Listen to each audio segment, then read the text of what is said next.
So coming in at number 6 for me, I've played 6 games this month, and coming in at last place would unfortunately have to be Chia.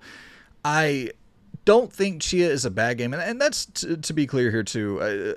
Everything I played this month, really nothing. I wouldn't consider any of these games bad per se. And Chia isn't a bad game. It's just a game that the actual like objectives of the game were really monotonous and boring in my opinion. And the fun of it is just going around this beautiful, beautiful island that has such a rich culture, and they lean into that so well and really explore that incredibly well. But the fun of it comes from this brilliant possession system that they've introduced here, where you can possess literally anything on this island, any animal, any object, and they have full on, animations and gameplay that differs from animal to animal, different little abilities and movements, and it's really shocking. I can't imagine how much work went into getting that running. So for that alone, the game definitely deserves to be applauded.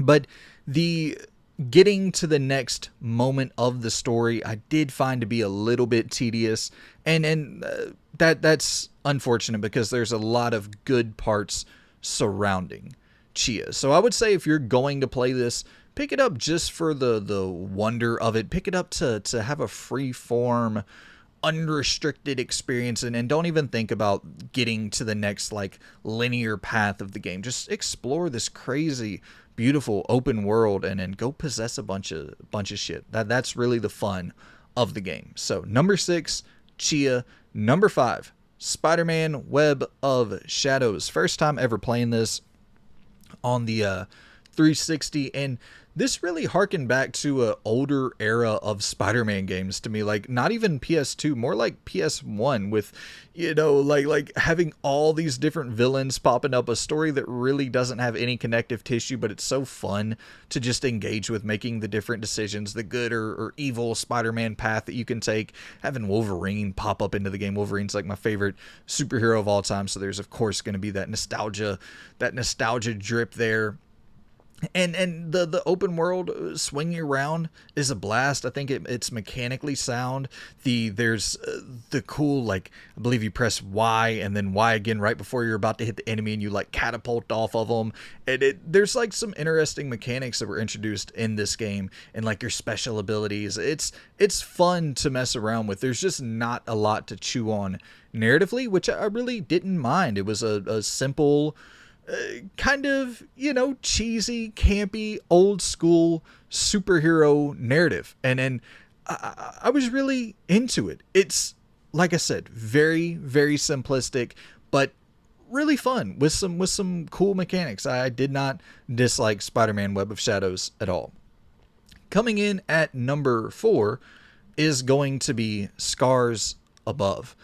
And Scars Above is a third person, definitely Returnal inspired title, where and also using some Souls elements in there as well, with like the little bonfires, but they call it pillars in Scars Above. But it's just a cool sci-fi shooter with a surprisingly gripping narrative at the beginning and the end. The middle, not a lot going there, but you're exploring this seemingly unexplored, unidentified planet after a crazy occurrence happens. As you're like this member of a NASA-esque team, and you kind of black out. You land on this mysterious planet. You're exploring, trying to find your crewmates, and the gameplay in Scars Above is really damn fun. You have a bunch of different abilities, like you can throw out a hollow projector, and you send the enemy towards like this pool of ice, and you shoot the damn ice with your fire gun. It melts, the enemies like stuck in this fucking pool of ice, and then you shatter, shoot him, he shatters to pieces. Like, it's just it has a lot of fun mechanics and a lot of fun abilities that you get to use, with some cool puzzle solving elements and kind of mild Metroidvania elements towards the back end of the game. I dug the shit out of Scars Above. It's not like a AAA quality, nail biter narrative experience, but I will say the narrative is a lot better than you would expect, and the gameplay is just really fun. So yeah, Scars Above coming in at number 4. Number 3, WWE 2K23.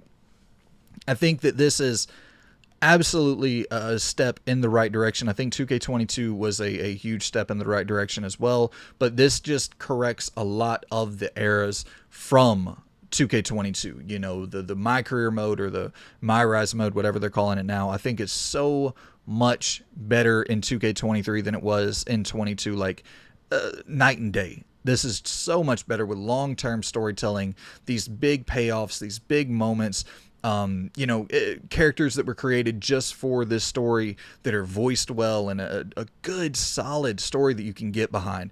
And the gameplay, it continues over from 2K22 with just a really, really, really strong moment-to-moment gameplay that's really what keeps you there. But having the story in those in-between moments, it gets you further invested into what's going on.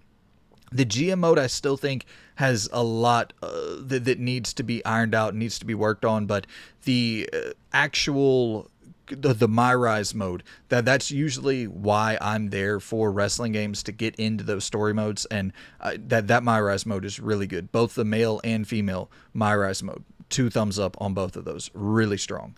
Number 2, Alpha Protocol.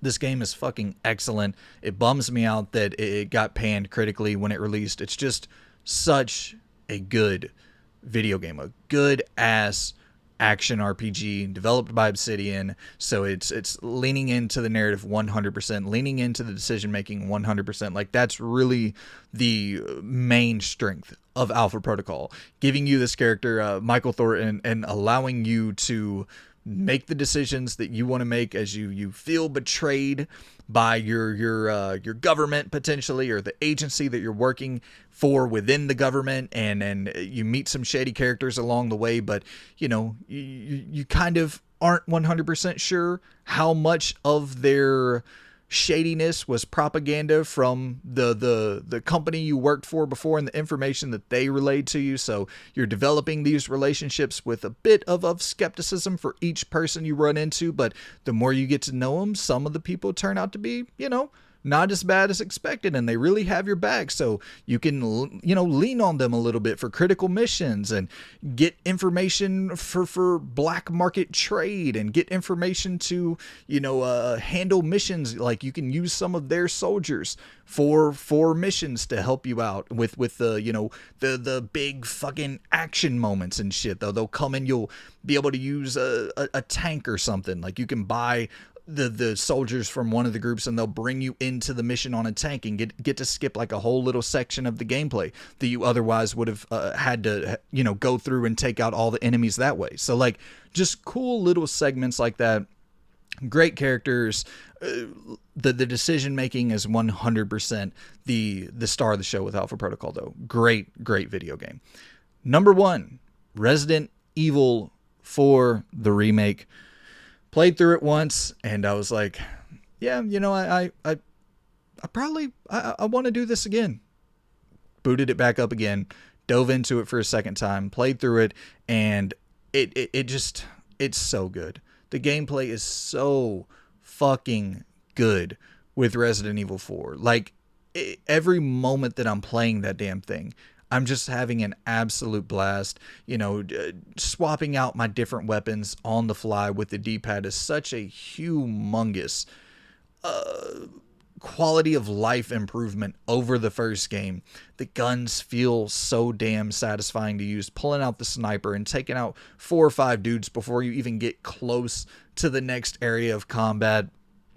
Just the story improvements are really, really strong. Having a much deeper understanding of who Luis is, and seeing why he feels so remorseful, and then why he is so inclined to help you. Like, really good, strong improvements across the board. Obviously, the moving and shooting. Obviously, the parrying with the knife. I don't want to spoil anything, but I'll say the second to last boss fight is so damn good, relying on everything all of your faculties, all of your abilities, strategizing, up close, close quarter combat, like kind of leaning into the horror in one element of being in the pitch black dark, and you just hear the footsteps pop up behind you, and all you can see in front of you is what your flashlight is shining on. And like, it just has all of the elements, long distant combat with your sniper, and it's so good. And it takes like probably 15 minutes to finish that boss fight. It's so long, but each moment of it is so strong. And yeah, that's a great moment of the game. Just easily, after playing it a second time, easily Resident Evil 4 Remake is my game of the year for 2023 so far. It's fucking incredible. So those are the 6 games that I played in March, ranked. And RE4 is far and away number one. It's absolutely excellent.